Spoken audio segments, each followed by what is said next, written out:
بسم اللہ الرحمن الرحیم۔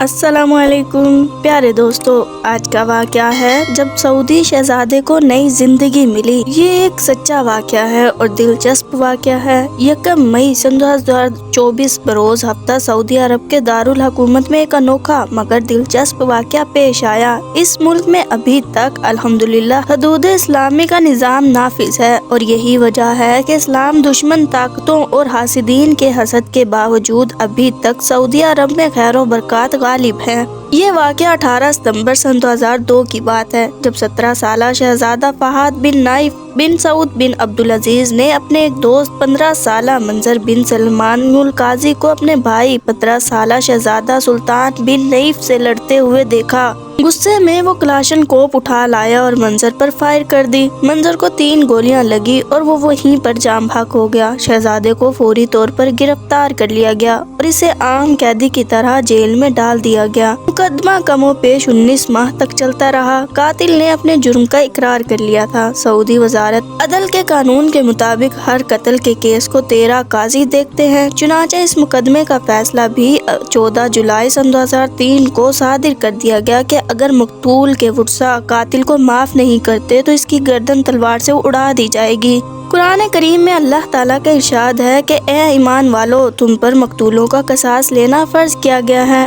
آزاد کے بدلے غلام، غلام کے بدلے عورت کے بدلے ہاں، جس کسی کو اس کے بھائی کی طرف سے کچھ معافی دے دی جائے اسے بھلائی کی اتباع کرنی چاہیے، انسانی کے ساتھ دیت ادا کرنی چاہیے۔ تمہارے رب کی طرف سے یہ تخفیف اور رحمت ہے۔ اس کے بعد بھی جو سرکشی کرے اسے دردناک عذاب ہوگا۔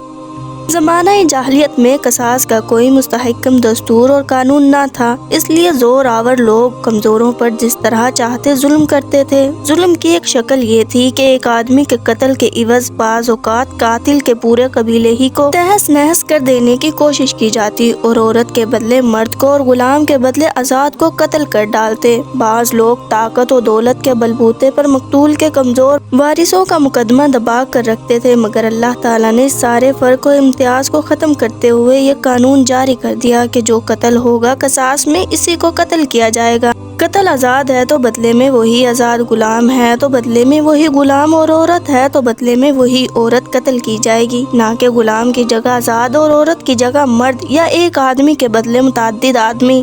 چنانچہ سعودی عرب میں نافذ شرعی قانون پر عمل کرتے ہوئے انصاف پرور ججوں نے یہ فیصلہ سنا دیا کہ اگر مقتول کے ورثاء قاتل کا خون بہا لے کر اللہ کے لیے معاف کر دیں تو ٹھیک، ورنہ قاتل بہرحال شرعی حدود کے مطابق گردن زدنی ہے۔ اس مقدمے میں شاہی خاندان کے کسی فرد نے عدل پر اثر انداز ہونے کی کوشش کی، نہ ہی جج اور صاحبان نے عدل انصاف کا دامن ہاتھ سے چھوڑا جیسے کہ دنیا کے دیگر ممالک میں ہم دیکھتے ہیں، بلکہ انتہائی غیر جانبداری کے ساتھ قصاص کا حکم جاری کر دیا گیا۔ چنانچہ ان اسلامی ججوں کو خوب معلوم ہے کہ اللہ تعالیٰ نے قصاص ہی میں اصل زندگی رکھی ہے اور اس کے نفاذ ہی سے ملک میں امن اور آشفتگی کے سائے تلے انسان راحت کے سانس لے سکتا ہے۔ اللہ تعالیٰ کا ارشاد بالکل برحق ہے، عقل مندو، قصاص ہی میں تمہارے لیے زندگی ہے تاکہ تم قتل و غارت سے بچو۔ چنانچہ اس واقعے میں مجرم شاہی خاندان کا فرد تھا، شاہ فہد کے بھائی کا پوتا تھا، اسی لیے اس مقدمے نے اور زیادہ اہمیت اختیار کر لی۔ واضح رہے کہ شہزادے کے